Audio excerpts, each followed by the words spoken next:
বসন্ত এসে গেছে।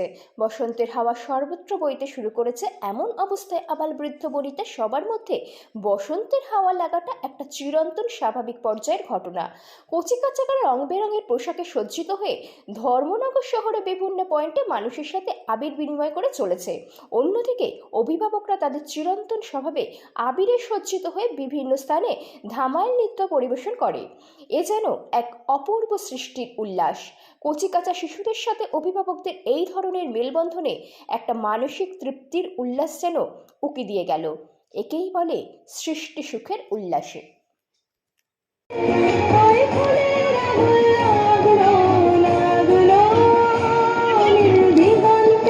বসন্তে সৌরভের শিখা